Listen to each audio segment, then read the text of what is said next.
which we did. And the thing we found is that the worst of the projects were, the most need was in the police station and the lesser need in the firehouse. And we went through it. For the first time, not just we did, for the police station, engineering analysis of the buildings, heating, ventilation, air conditioning system, and the controls using the as-built drawings, and then a new energy audit based on that. And that's what we found, is that there's a number of things that had to be done there that we weren't evident in the beginning. A rooftop air handler had to be replaced. We found there were 3 separate partial control systems of the building, often one fighting the other. There were 2 heating systems, a perimeter baseboard and an overhead system.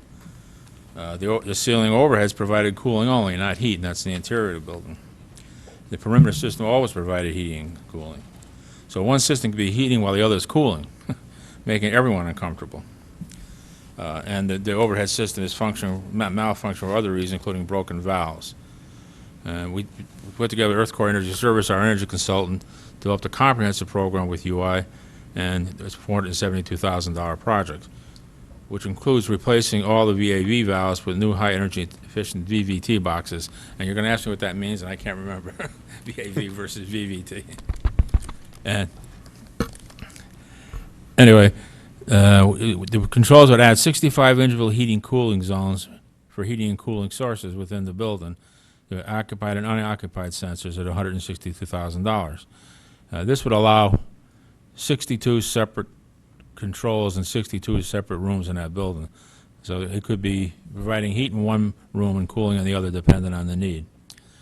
The new rooftop unit would, in retrofitting the baseboard, is a second sort of heating and cooling with an economizer. There are no economizers now. When you need fresh air, you've got to heat and cool it. This way we dump outside air in when it makes sense. Again, adding CO2 sensors for the automatic air exchange when required, and that combination is $147,000.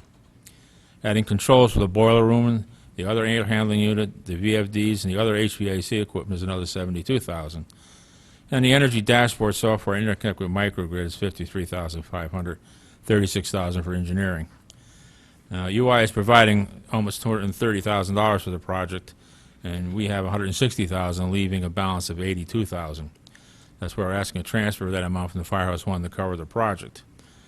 When we look at Firehouse number 1, again, it's 60 years old, as is its heating and cooling system, so and has age problems with the boiler. In addition, the air conditioning is only provided on the second floor. The original appropriation planned the following: replacing a cooling-only rooftop unit, replacement of basement boiler, ductwork and radiator modifications. Once again, when we looked at a comprehensive approach, we found the following. You can demolish the existing basement boiler, replace the existing rooftop air handling unit with a high-energy unit, addition of a second energy-efficient rooftop air handling unit for the dorm and gym spaces. Both units able to provide both heating and cooling. Both include economizers. And again, the VAV boxes will be replaced with high-energy VVT boxes, providing 28 separate zones with individual heating and cooling controls. And these zones will all have occupied and unoccupied schedules, as well as CO2 sensors for automatic air exchanges when required. We were able to combine the town's appropriation of $172,000 with UI Energy Program to leverage another $121,000. So the total estimated cost of the improvements is $210,000. The total town cost is $88,000, leaving a balance of $83,000, which we hope to make available for the police station project. And it sort of explains it there. And I have it also. I'm sure you got this kind of an explanation. It was a little easier to read. So basically, what that's doing is taking 50 and 60-year-old buildings, modernizing, putting in this new control system, which allows for individual room controls. And the VVT valves, but basically, are a system where air is more economically moved and handled and provided to rooms than it is now. Is the best way I can describe it. And the energy dashboard is this wireless control system which controls the whole thing. It controls all the heating, ventilation, the pumps, the air, the lighting, everything, and one little system. And we can set that up, and we have it at the sewage treatment plant, the public works garage. Only the larger buildings required, obviously. So maybe Independence Hall, this building, and if they renovate Fairfield Theater Company of a building like that size. But it's pretty intensive, and it's there's a number of units out there now. We've chosen one to work with, so we'll try and have one in every building. The other thing I want to emphasize, this does not finish the police station. There's still the boilers there, are still the original boilers. Those boilers will need to be replaced in the near future. And we'll need a change there because all the hot water of that building is provided by the boilers. Those boilers are running 24/7, 365 days a year, consuming a lot of gas. We want to separate those, provide a separate heating, hot water system to also, well, then we'll save on the gas. So we'll be back in another year or two with some UI money, hopefully, and no town money, hopefully, to finish those programs. So. Thank you, Mr. Bowman. Are there any questions or comments from the board on this item? Mr. Walsh, and then I'll go to Mr. Brown. At the end of the day, with all these efficiencies and stuff, it is going to save energy, correct, for both places? Yes, Both the fire department and the police department? that's the whole intent, right? Okay, thanks. Mr. Brown? Mr. Walsh just asked my question, but just as a follow-up, what do you think the annual savings would be once everything's in? You know, I believe the annual savings will be in the neighborhood of $80,000, $70,000 to $80,000. Okay. And where does that number come from? The number comes from actually from combination of United Illuminating evaluating the project and our energy engineer providing it with the data. It's seeing as how they're paying for the large share of it, their engineers have to go over that program and make sure that it's not being overstated, basically. Okay. And just one more question, Mr. Chairman. What is a UI loan versus a UI grant? The UI provides two help. One is the grant, we know what that is. The loan is basically a zero-interest loan that has to be paid back within 4 years. In other words, that loan shows that if they're loaning us $100,000, it has to achieve $100,000 savings over no more than 4 years. It's an interest-free loan, and it's basically paid back from the savings on the electric bill. So how is it paid back? Are we writing them checks, or is it No. paid back with a reduction? It's paid back through the reduction of the bill. So the bill will stay the same for 4 years, and it'll drop that amount off.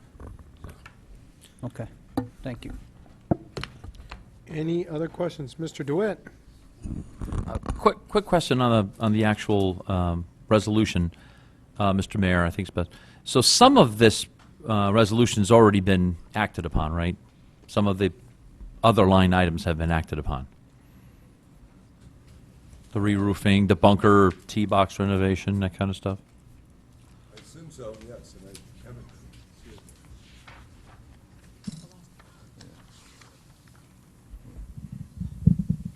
I have not specifically followed up on the items, but as far as I know, they've all been, I know that, no, I don't want to say no, but I'm pretty positive. The Richardson work has been done. The roofing, T-box stuff has been I think done, has been done, right. Speak, what else has been done? I think the re-roofing project has been done, has been completed, and the bunker and T-box renovation. If I remember correctly, the The emergency bridge, generator I really went in, don't right? know. No, that hasn't been done yet. It hasn't been done yet? Yeah. No, that's there ready is- for yeah. trying to I bid don't- that out soon. Hmm. I mean, for Old Town Hall, right? Correct. Yeah, that has not been done.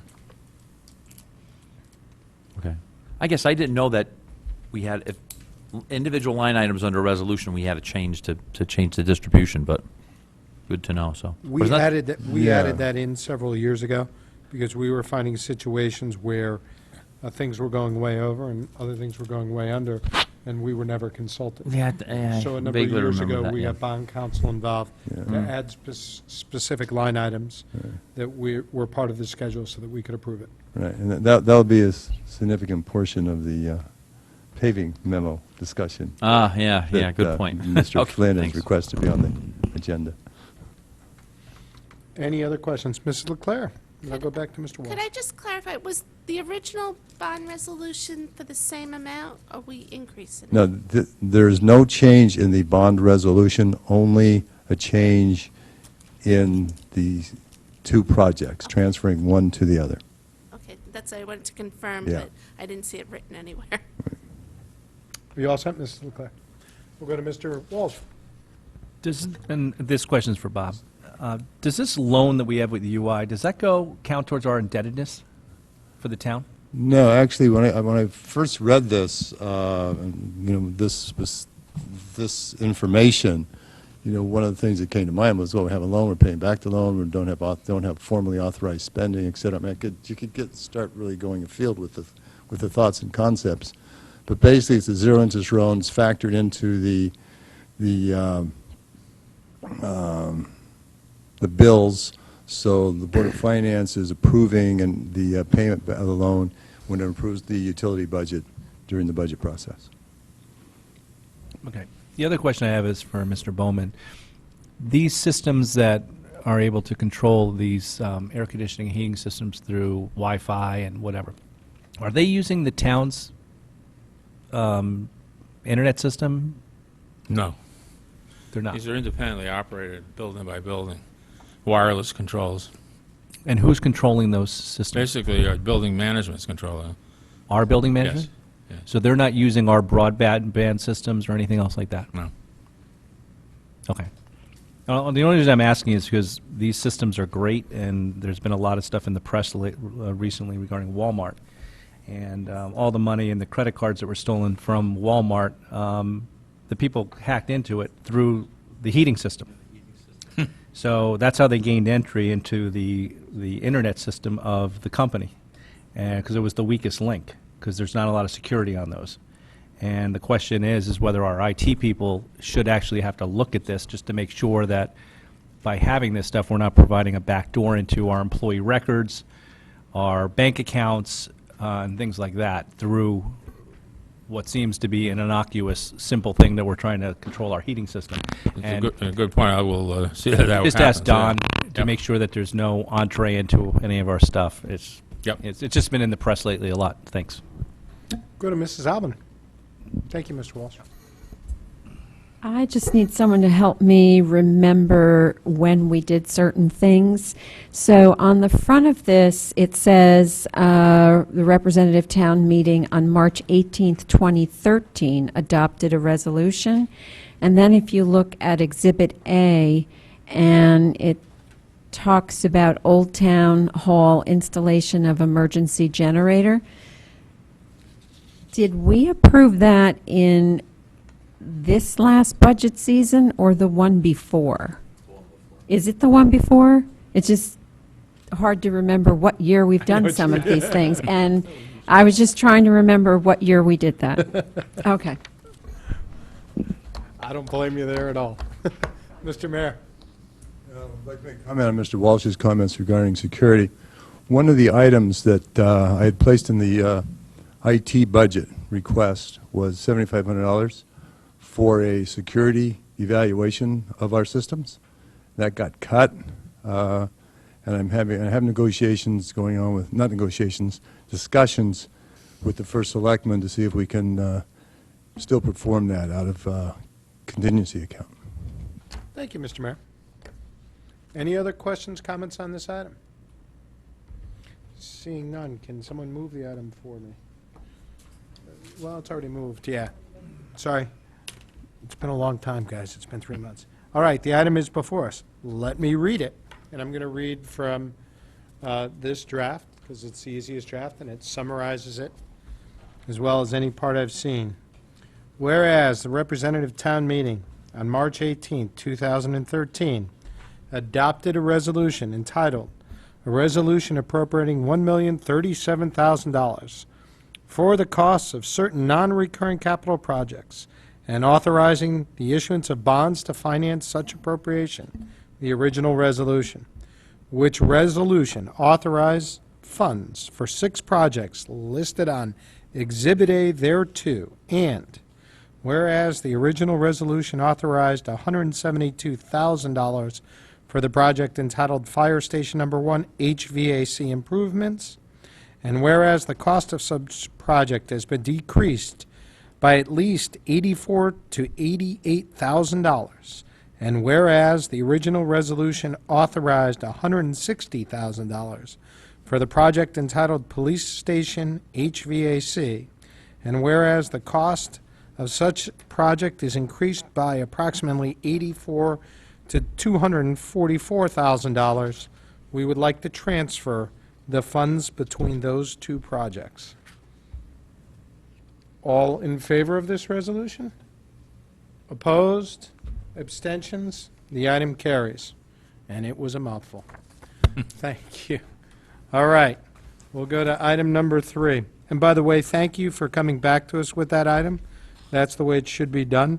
We wish you the best of luck, and I'm also, and I'm sure I speak for the board, quite glad that you got involved, and we're able to address it on a more holistic way than if it had just been replacing the 2 HVAC systems, not taking advantage of the UI credits that we were able to obtain, and not really addressing the overall situation. So thank you for that. We'll never let the UI credits go.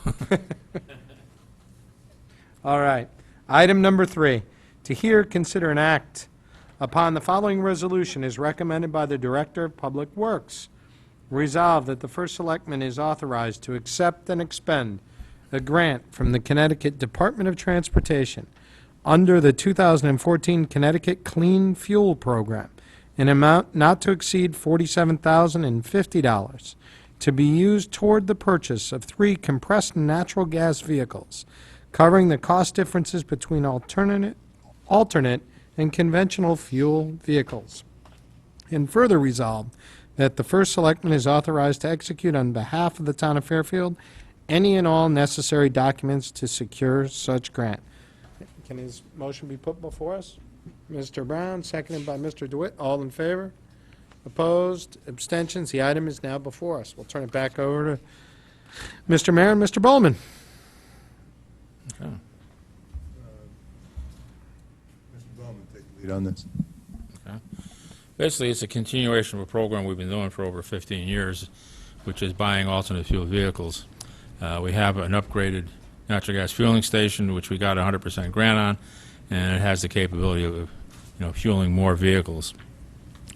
These 3 vehicles, 2 Ford vans for Public Works and the bus for the senior center, were in the budget, and we applied for the grant to pay for the incremental cost of natural gas over a regular diesel or natural gas vehicle, and we've got that grant. This will bring our total to 30 natural gas vehicles we have.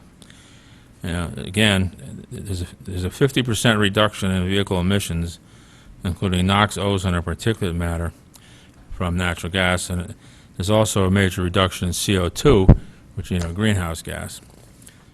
The latter, we look at particulate matter, which we're in non-containment of. It's called a criteria pollutant under the Clean Air Act. Is a major cause of childhood and senior respiratory diseases. So there's a good public health benefit from this, as well as the economic benefit. And this, I think I have a mistake in the savings. It's really $1 a gallon from gasoline and $1 a 10 gallon from diesel savings. So that's pretty good savings there. And as far as the maintenance goes, the ones we've had now since 1997 have never had anything done to them but their oil changed. They just don't break down. They just don't wear out because there's no impurities in natural gas compared to gasoline. You just run clean forever.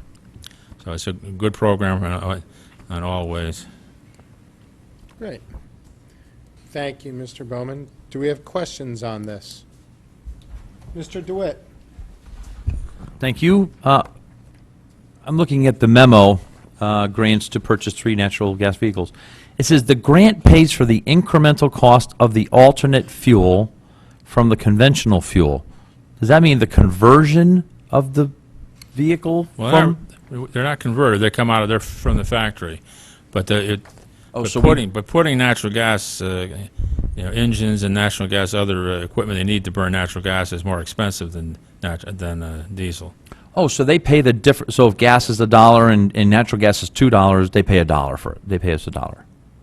No. They pay us for the natural gas vehicle. It costs $16,000, $17,000, $20,000 more than a conventional vehicle. Right. It pays that difference, but we will save $1 or $1.10 in fuel going forward because it's much. Oh, just the operational cost. Right, because natural gas is much cheaper than. Understand? Yep. Because I didn't understand that, and then I saw at the bottom we're saving over gas, but I understand. Thank you. Any other questions, comments on this item? All right, I have one for myself. Mr. Bowman, how are these, remind us how these are reflected in the current budget? So we approved the budget back in. Yeah, you approved a capital budget that included these 3 vehicles in it. It didn't say natural gas, it just said conventional. But once I had the money, it was in the budget, then I went and applied for the grant and to increase it to natural gas vehicles.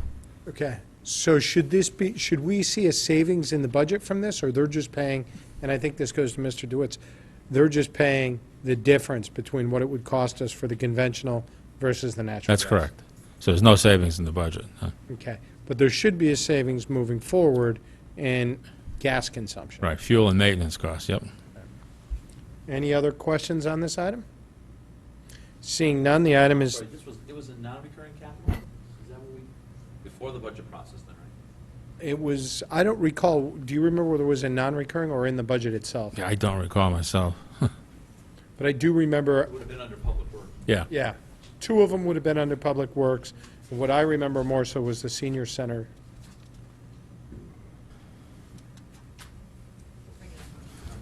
Regular budget, yeah. I thought because the items were under 100,000, they would be in the regular budget, is what I would have assumed. Right. Okay. Any other questions, comments on this item? Seeing none, do I need to read this again? No? All in favor of this item? Those opposed, abstentions? Item number 3 passes. Mr. Bowman, thank you very much. thank you.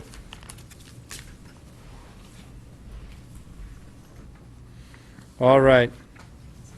Item number 4, to hear, consider, and act upon the following resolution is recommended by the Fairfield Cares Community Coalition. Resolved that funds be transferred from an increase in grant revenue in the amount of $5,675 to cover the cost of programs sponsored by Fairfield Cares Community Coalition, Fairfield's local prevention council, which develops alcohol, tobacco, and other drug-related or drug abuse prevention and suicide prevention initiatives. And further resolve that the first selectman is authorized to make, execute, and approve on behalf of the town of Fairfield any and all contracts or amendments thereof with the Regional Youth Adult Substance Abuse Program Project, RISAP.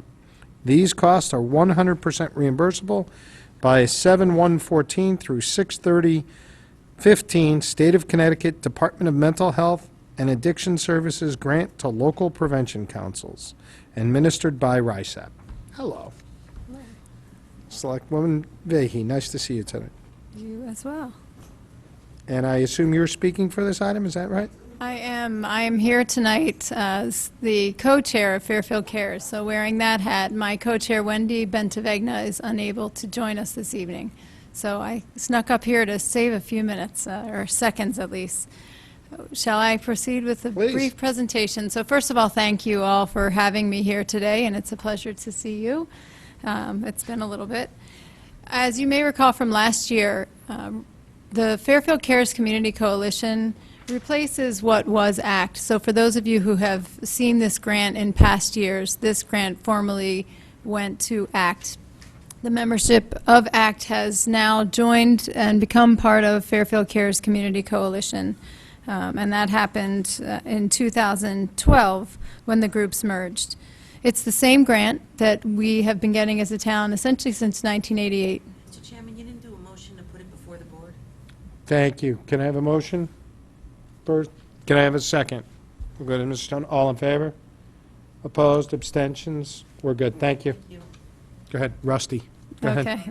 No, good point. So the grant is $5,675, as you know, and it comes from the Department of Mental Health and Addiction Services. And it's for the development of local municipal-based activities focused on the prevention of alcohol, tobacco, and other drugs. And as you can see in the backup, we are required to choose at least 2 of the 6 prevention strategies.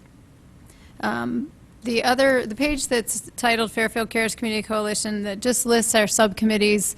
I'm just going to give you a couple highlights of what's been done in the past before I share this year's grant focus. We've, for 5 years, supported the Freshman Forum on underage drinking at the high schools. We have, this past year, did a marijuana and prescription drug abuse presentation and panel Q&A, and we've also promoted the prescription drug drop box, which is available at the Fairfield Police Department in the lobby 24 hours a day for folks to bring their prescription drugs anonymously and place them in that box for safe disposal. We've partnered with the police department to begin to promote that. In terms of suicide prevention, which is another activity that the coalition is involved in, we have a training that we have had 4 members trained as trainers in question, persuade, refer, a suicide prevention program, and we've begun to host trainings throughout the town and hope to do a whole lot more of that in the coming years, beginning this year. And we've also begun talking to the middle schools. We met with the administrative leadership team of the middle schools and have invited the PTA presidents and leaders in middle school to join us. We know that the conversations are different in middle school, but we also know it's important to talk early and talk often.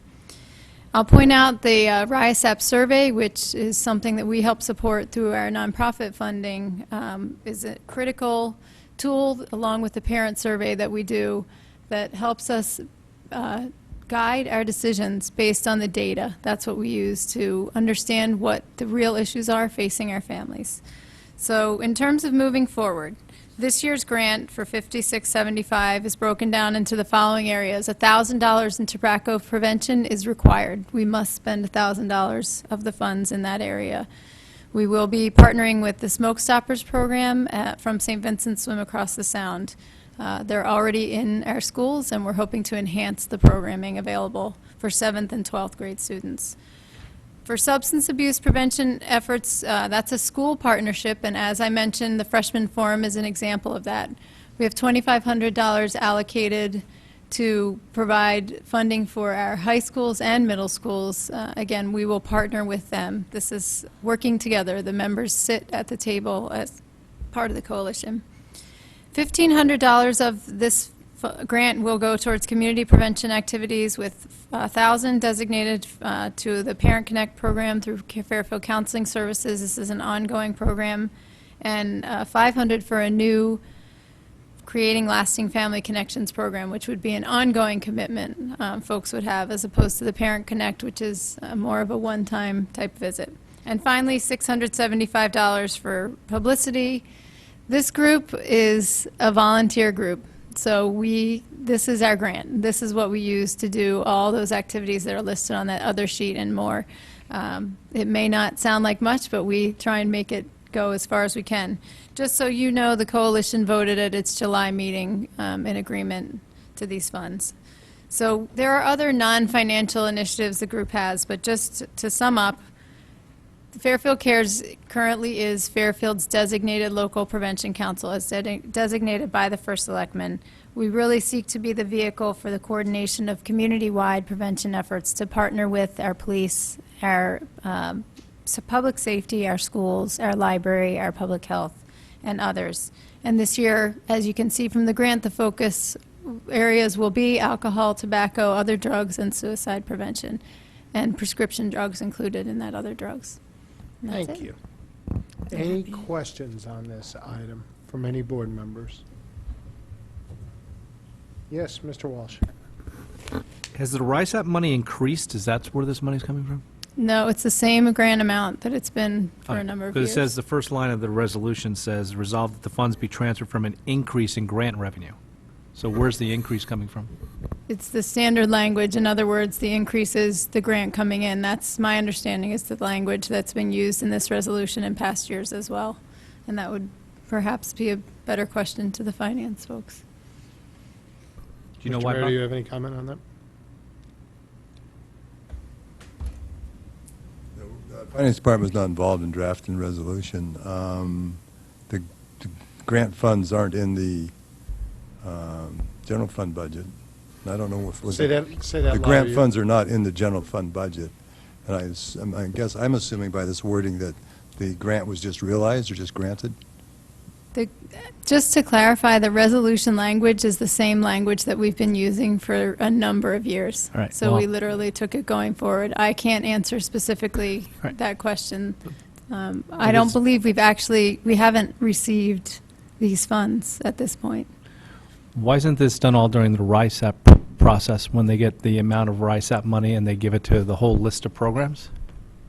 Like, why is this coming to us as a specific resolution? Well- You're talking about the money that we give to RISAP, as opposed to them, giving This is us. separate. This is grant money coming into a grant fund. You're talking about the budgeting process where we pay RISAP. So that's going the other way. Maybe that's what it is. I don't know. Right. Give them operating funds. This Okay. is actually a grant that we accept from the state on their behalf and then give to them to administer in this matter. Okay, so it says increase because that's the yearly amount we get from the state? That is And my the, understanding. and the states confirm that number? You have a letter or something from the state saying this is how much your money is for this coming year, 5675. I'm sorry if you're asking, Mr. Mayor, I don't want to interrupt. Go right ahead. This money has been confirmed through RISAP to Fairfield Cares as the local prevention council. I don't know that we have yet sent that communication on. We are going through this process. That's part of the communication process. But just to clarify as well, the RISAP distributes this money. And essentially, they also serve as a liaison to us. So they are present at our meetings. They serve as consultants. We have a very strong relationship with the folks at RISAP. But we'll confirm what Mrs. Flynn said, that if this is the money that's coming in from the state as opposed to the money we're sending to them as a town. It also says in the body of the resolution that's before us, these costs are 100% reimbursable by a State of Connecticut Department of Mental Health and Addiction Services grant to the local prevention council. So it's referenced right in the body of the resolution, right? Any other questions? Do you have any other questions? Yeah, Anybody else? Mr. Becker? Where, so that was on the revenue side. Where do the expenses get picked up then within the budget? Like something goes up then? Once this is approved through the bodies, I will then create an account that they could expend from, and I put a budget of 5675 into that expense budget. Gotcha. Okay. It's not running through the Except- general fund. Gotcha. Okay. Yeah, actually, the controller and I had a short conversation on this topic. Is normally you would see when a grant is granted, you see a resolution that says to accept the grant. Correct. And to expend the grant. And I have no idea, and this one just, it was not written that way. I have no idea. But so you could amend it that way, I guess, to accept and expend. Yep.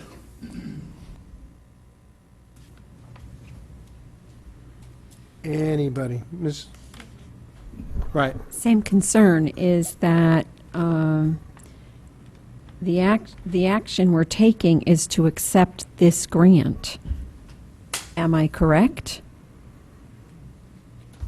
I think the action is twofold. To accept the grant, I agree with you, so I would amend the language, my own personal opinion. And the second thing we're doing is we're actually giving them the opportunity to spend it. To Fairfield Cares. Correct. So it would, I mean, this motion isn't very clear to the actual transaction that's taking place. And, I mean, the language should be something, Look at the language above, in item number 3. consider act upon the following resolution. May I, Mr. Chairman? Yeah. May I interject? So this is perhaps a broader commentary, but this grant is an interesting and unique type of grant, and I've had some conversation actually with members of the finance department. You know, when we accept grants in other areas, they are for town departments that are, you know, through the general fund or through the operating budget. So it's kind of interesting because the local prevention council, we're not a nonprofit. And this is similar in many other communities, by the way. For example, these funds are given to designated agencies, some of which are nonprofit, and sometimes they are for town departments, but Yeah. No, thank you. it begs a conversation in terms of how we go through the process. Yeah, I think yes, but I don't think that it changes the concern over the language. You know, it's basically we're saying we'll accept it, and then the organization gets to expend it on our behalf. essentially, right? That's the way I would read it, yes. So, Not read it, what, but that's the way I would amend it, yes. right, but this isn't clear that we accept it. Correct. Right. Can we, Please. maybe with Mr. Walsh's help, can we try to amend this language? I would start by saying to hear and consider and accept a grant in the amount of $5,675 from, and this is from the state of Connecticut? It's from the Department of Mental Health and Addiction Services. Okay, Down at the from the bottom. Department of Mental Health and Addiction Services, to Just be, take the whole language, grant to local prevention councils. yep, to, and to be, and to be administered by Fairfield Cares. Would you like to take a stab at that, Mr. Walsh, or no? I mean, for the purpose I think she did a of, pretty good job herself. I do too. But I don't know that you can repeat it. Can you repeat well, it? I mean, to hear, consider, and accept a grant in the amount of $5,675. I'll say it slowly so the secretary can try and get it down. Well, I was thinking I could use is authorized to accept and expend, like in the Exactly. paragraph That would be above. fine. That would be fine. And then, to be administered by Fairfield Cares, and then that language at the end. But I mean, So let's try this more let's formally. see if we can get it. Yeah. Grant from whom? Yeah, Let's say this. right. To hear, consider, and act upon the following resolution. Okay, I want to make a motion to amend this. To hear, consider, and act upon the following resolution as recommended by Fairfield Cares Community Coalition. Resolved that the first selectman is authorized to accept a grant from the State of Connecticut Department of Mental Health and Addiction Services grants to local prevention councils to be administered by RISAP in the amount of $5,675 to cover the cost of programs sponsored by Fairfield Cares Community Coalition, Fairfield's local prevention council, which develops alcohol, tobacco, and other drug and abuse prevention and suicide prevention initiatives. And further resolve that the first selectman is authorized to make, execute, and approve on behalf of the town of Fairfield any and all contracts or amendments thereof with the Regional Youth Adult Substance Abuse Project, RISAP. The costs are 100% reimbursable. Does that work? Do we have a second to that amendment? Mrs. Albin? Nice job. All in favor? Opposed? Abstentions? Thanks. Got to get the rust off. So Yep. That was to amend the motion. Now, we need to approve that motion going back before us, okay? All in favor of approving the motion coming back before us as amended? Opposed? Abstentions? The item is back before us. Okay. Any other questions? Do we need to approve the whole thing, or are we done? We have to approve. Now we have to approve the whole thing, right. Okay, so, anybody have any comments before I put it for a vote before us? So you were saying thank you, and we weren't even done. All in favor of it as amended? Those opposed? Abstentions? The item carries. Thank you. Thank you very much. All right. Do you have that worded? I have that worded. All right. Number 5, to hear, consider, and act upon a request from the Chief Fiscal Officer to approve transfers as of June 30th, 2014. Okay, Mr. Mayor. Can we take a break? Huh? Can we take a break? You want a break? 5 minutes? Need a break? Okay, we'll give you a 5-minute recess and we'll come back. Hold on, Chris. Okay. Hold on. That's for them. Audio's on. I'm going to call us back into session. We're going to put item number 5 before us. To hear, consider, and act upon a request from the Chief Fiscal Officer to approve transfers as of June 30th, 2014. Do I have a motion to put this before us? Mr. Brown, second, and Mr. Dewitt. Okay. First items. So we have a list of transfers that was passed out this evening. We did receive one earlier. It's been amended. This is the paper I refer to. The first thing I'm going to do is ask that we pass over item number 1 and go to items number 2 through 7. Now, the reason I'm going to ask that we pass over item number 1 right now is because item number 1 does involve transfers in and out of the contingency account. And within the contingency account, you all may recall, we put funds related to unsettled contracts. To the extent that board members have questions related to that issue, we're going to go into private executive session. I'll entertain a motion to do that, so that we can ask very specific questions just related to those issues related to contract negotiations and any items there too, before we're asked to adjust funds in the contingency account. We will not address other non-employment related issues while in private executive session. Is that clear to everybody? Mr. Dewitt, you have a question? I'm just looking over Mrs. Leclerc's shoulder, and she has a different list than I have. Yes, there was an yes, there was an adjustment. Do you happen to have a hard copy of that? I have just the email from the other day. Okay. So with that in mind, if there's no other questions, let's go to item number 2 on the list of transfers. Mr. Mayor, I'll turn it over to you to discuss item number 2. And if you walk us through items number 2 through 7, stopping at each item so that we can ask questions related to that item. Yes, sir. Item number 2 is basically had, heart and hypertension is a cash, accounted for on a cash basis. Expenses were lower, so there was savings in heart and hypertension. And so we're transferring monies from those savings to the retiree benefits from the 401A plan. The 401A plan was budget was over.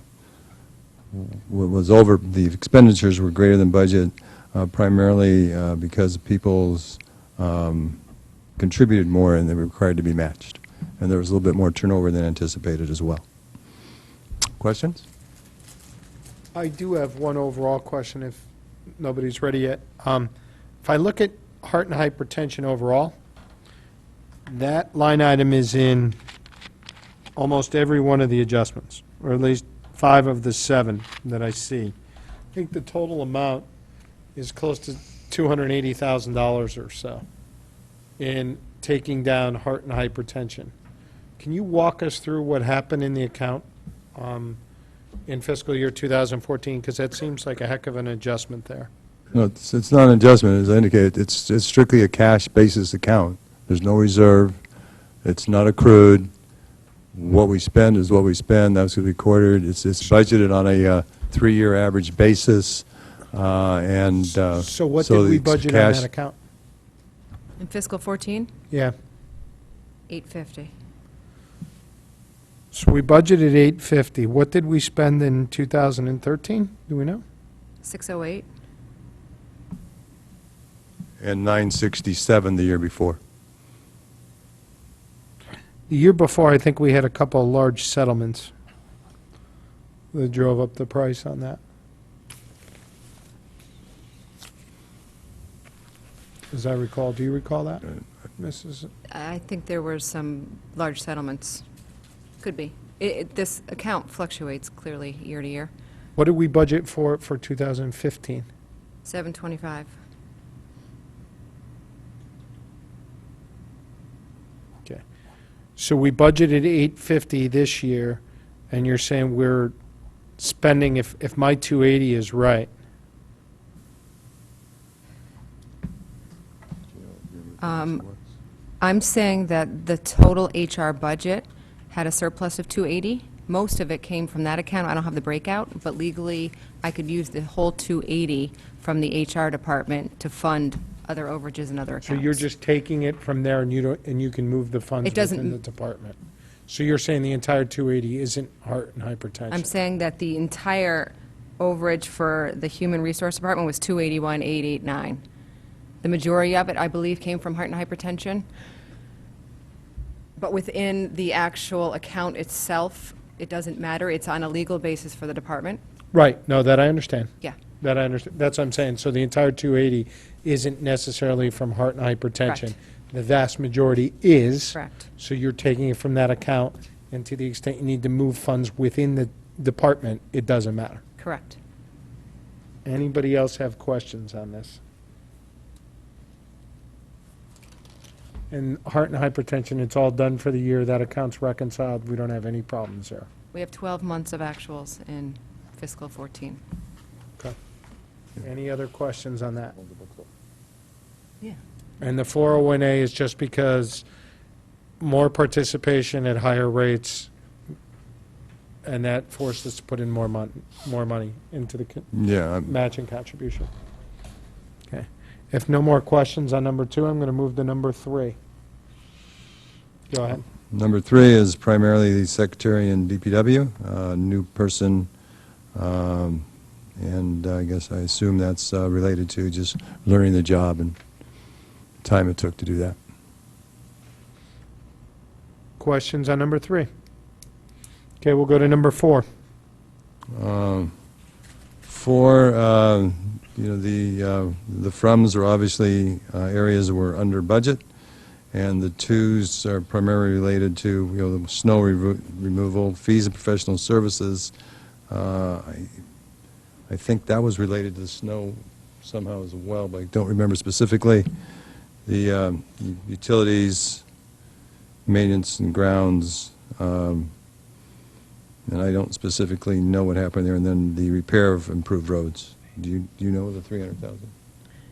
Again, legally, it doesn't matter what account I put it into. I could plop it all into one Public Works account if I wanted to. I took the accounts that had the largest overages and put them in there. What were the overages caused by in those accounts? Basically snow. The snow removal, the potholes, the moving the snow from the roads, which we've talked about it every quarterly since winter. But what about repair of building and grounds? That's Exactly. not snow. That's the biggest number.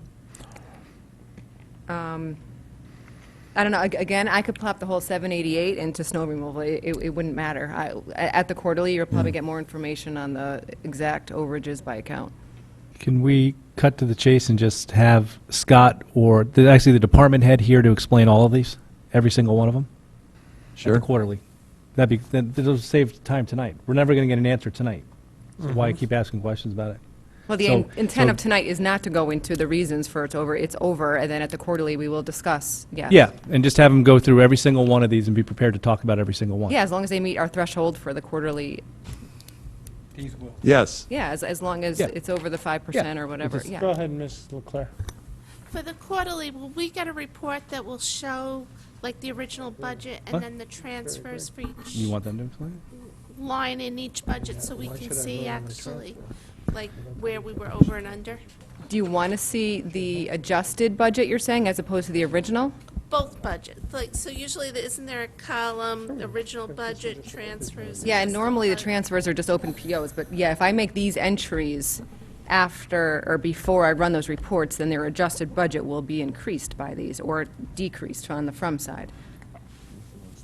Well, see, I guess that's my concern. Will these, We will present the money before the transfers, you'll present the overages and underages before transfers. before transfers.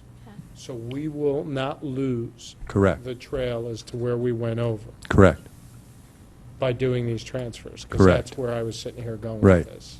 exactly. It would be more meaningful if we did it that way. It'd be more meaningful if we did what? If we did it pre-transfer. Right. So why approve these transfers tonight before we have the quarterly and review it? These transfers have to be approved before I close the books. Okay. Give me the, And these account balances are not going to change. You're going to get reasons as to the overages, but this overage in Public Works is not going to change. Our expenses are in. The quarterly is going to tell you why, but this but we 788, can't have the conversation, we can't have any conversation tonight as to why we're over by 788 in DPW. well, we, Well, again, we report on that every quarter. If you remember the third quarter, we projected 550.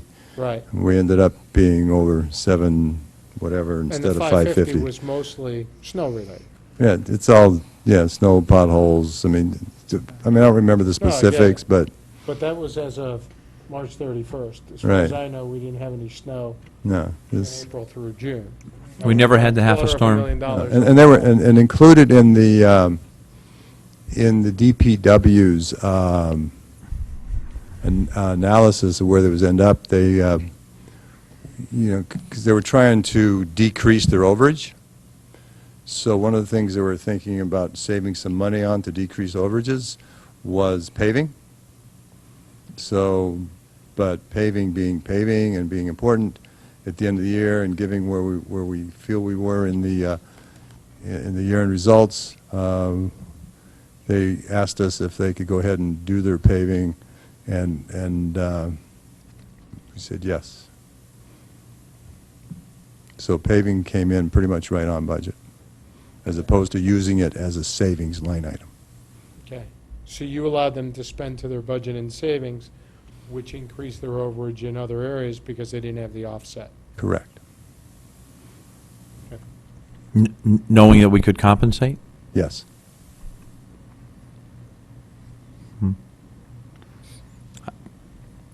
Mr. DeWitt? Some of the froms are troubling to me, like number 4, $157,000 from fire holiday pay. That's more than half their budget. How That's an interesting That one that happened. that's an interesting one. It's kind of like, I mean, I was trying to say this without saying it incorrectly, but I learn every day. I started to say I'm just a rookie here, right? But that's Tetro's line. But what I've learned is that the firemen get holiday pay. Yep. Okay, and it's 12 holidays times their salary. Right. And they can either be paid for it or they can take time off. It's always been budgeted as though no one took time off and everybody was just paid for it. So there was always a cushion in that line item. So the because- budget from fiscal year 14 was $279,000.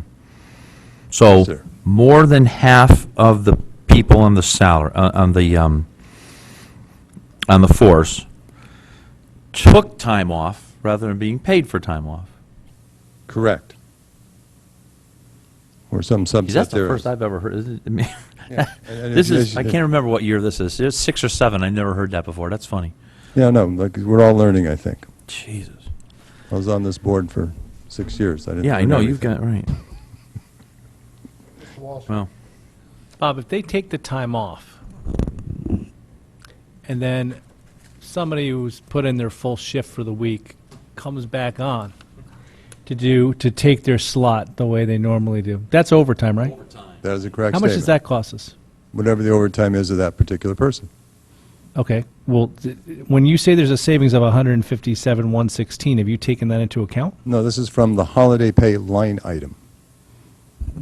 There is a specific line item, They're not holiday taking, pay. so they're not taking the pay. It's not net. Okay. This is the gross. Mr. Walsh, I would bet you $1 that we've And- overrun the overtime pay by more than $157,000. Overall. Well, no, it's not, there's Not, nothing not on just there. due to this thing, but The fire has a surplus of 254 this year. overtime? No, I'm talking Total. total, because that's all legally that matters for these transfers. Yeah, you go to the bottom line. I go to the bottom line. No, I know, I'm looking at line items, because this is my continuous beef. And that's why How Mitchell- how we actually put line items in the budget just so we can pull them out doing transfers at the end of the year. No, you know what this is about? The confusion here this year versus prior years when we did this, so I think we used to have the quarterly meeting to First. review where we were for the year end prior to doing the transfers. And the munis report. So all these questions were answered prior to doing the transfers.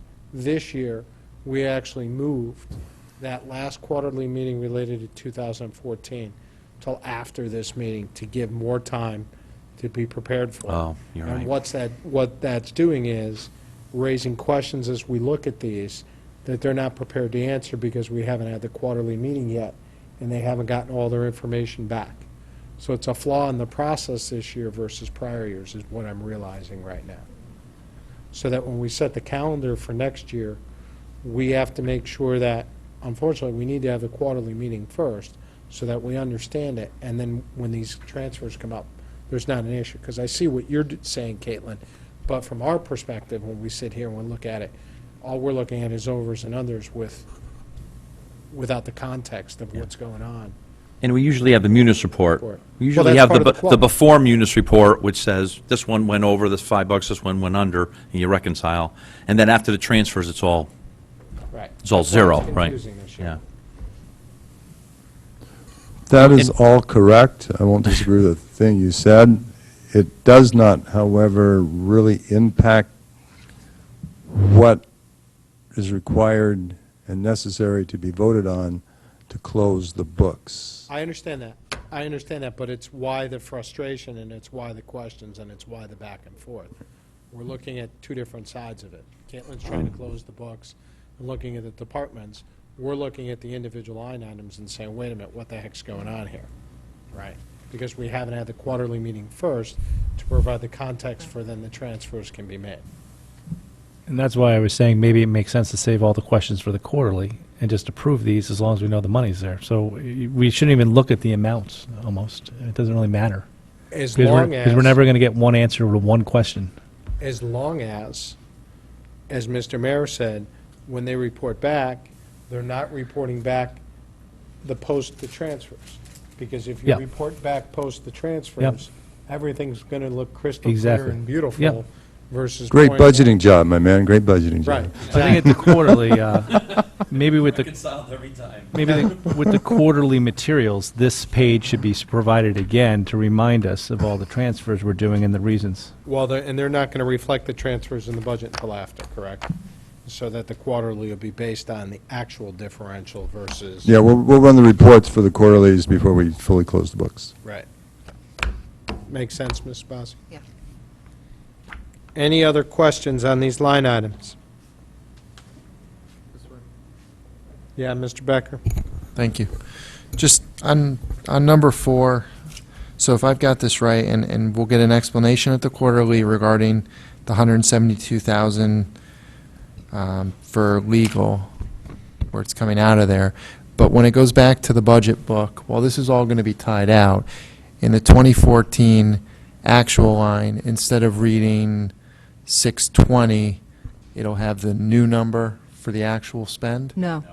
That See, does and not that's- adjust actual. Exactly, and I think that's one of the things, this is my first go-round at the BOF side, but going through all these budgets, and take legal as an example, I see 172 and I go, geez, every single year that budget comes up and it's, whoever the town attorney is at the time basically fights for every last penny in there.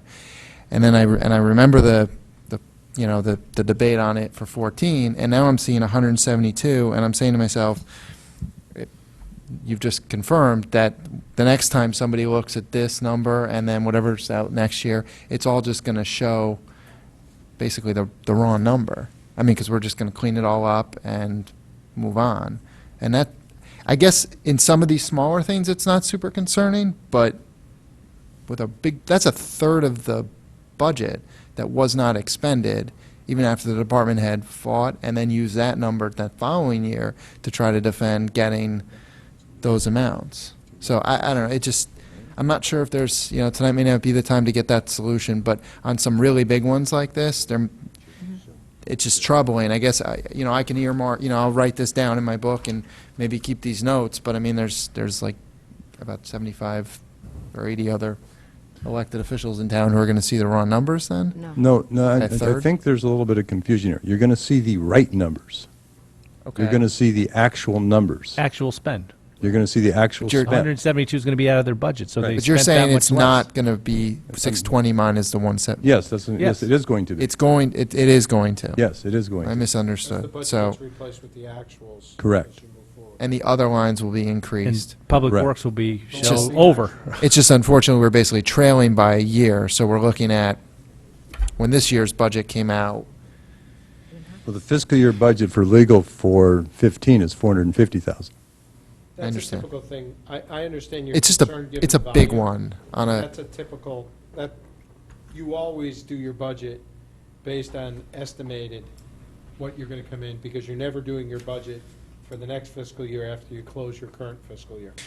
Yeah, no, I, Two years in arrear. Yeah. Or Yeah. 2 years, or 3 years. You never have actual numbers. it struck me as a contentious account with a very I big don't swing, disagree with so. the comment. Yeah, no, thank you. It's just, All yeah. right. That's, Mr. DeWitt, that's you had really your it for hand me up. on that.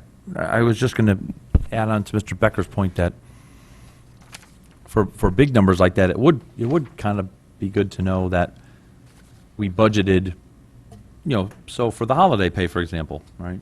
We budgeted 279.3, but amended as of transfers, the number would actually be like 140. But you will know that next year because that'll be the actual, and that's what gets reported. You're truing everything up is what you're doing. But that doesn't, the budget book doesn't show up doesn't show the amended number after transfers, does it? Yes, The it following does. year it will.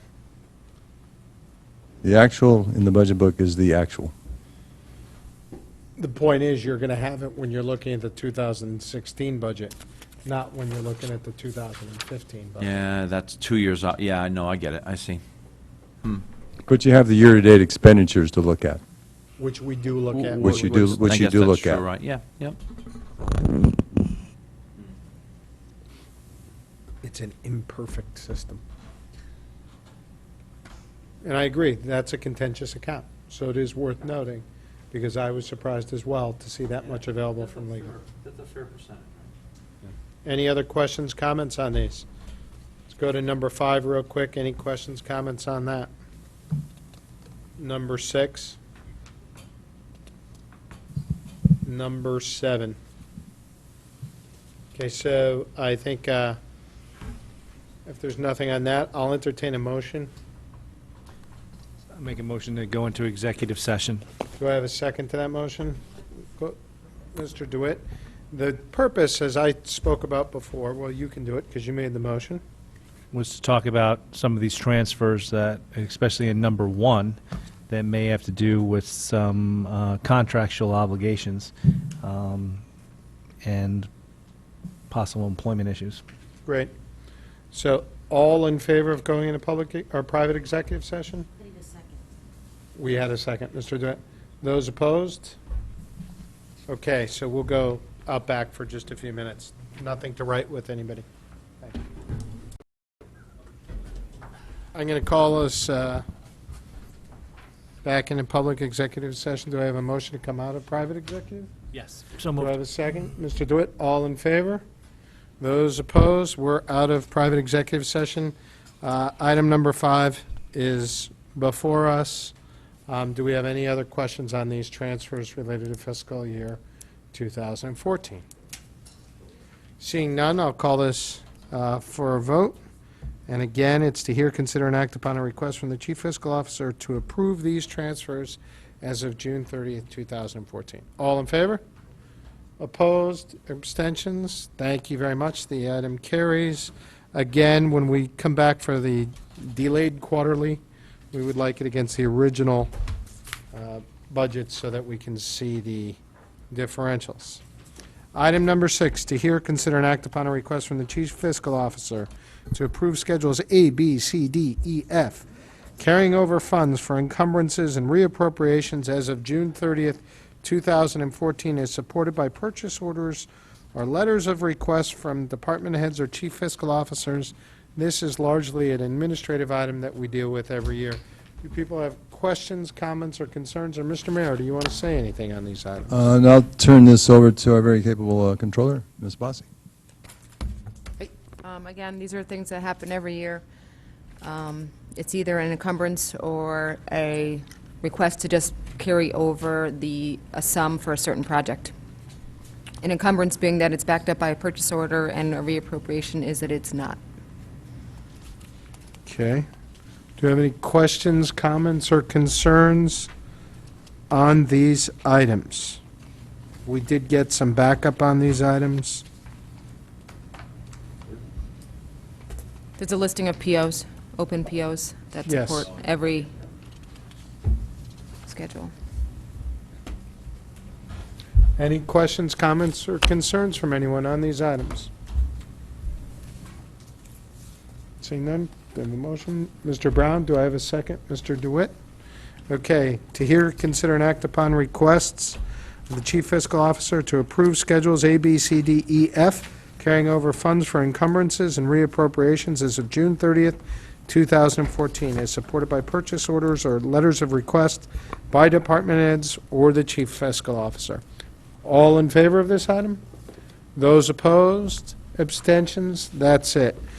Okay, it passes. Item number 7, the last item on the agenda, and I will ask a moment on this, to hear, consider, and act upon any communications.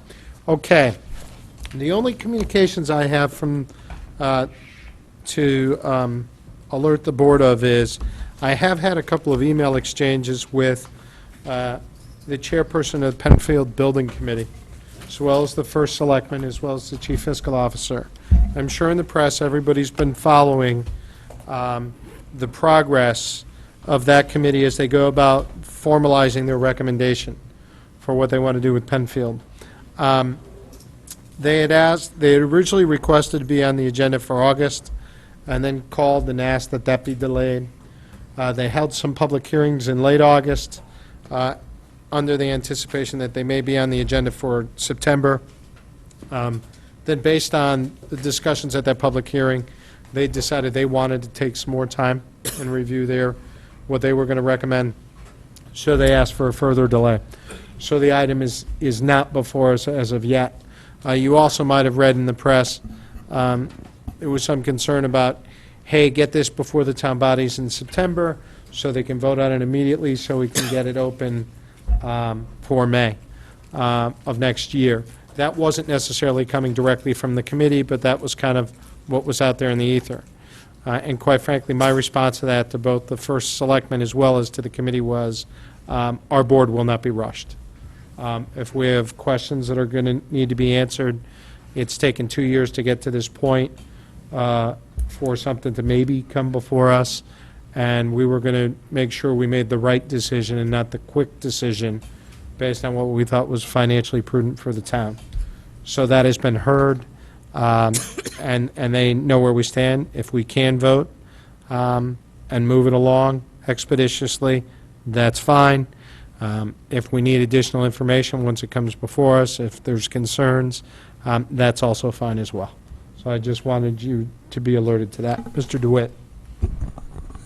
Just a process check. So the committee will go to the Board of Selectmen and make a recommendation. The Board of Selectmen will then say, I approve your recommendation, or make a motion, which then will go on and then to the RTM, correct? It'll come to us. We will do what we need to do, make whatever decision we feel is prudent, and then our decision will go before the RTM. Oh, so no need for the Board of Selectmen to? No, it'll be after the Board of Selectmen. You had it right, and then it gets kicked to us. Oh, yeah, okay. So it's basically standard operating procedure. Okay, got it. No different than everything else we've done. So, any other questions, comments, concerns on that? Hearing none, I'll entertain a motion. Mr. DeWitt, a second. Mr. Stone. All in favor of adjournment? Those opposed? We're done, everybody. Good night. Thank you. And we'll see you in 2 weeks.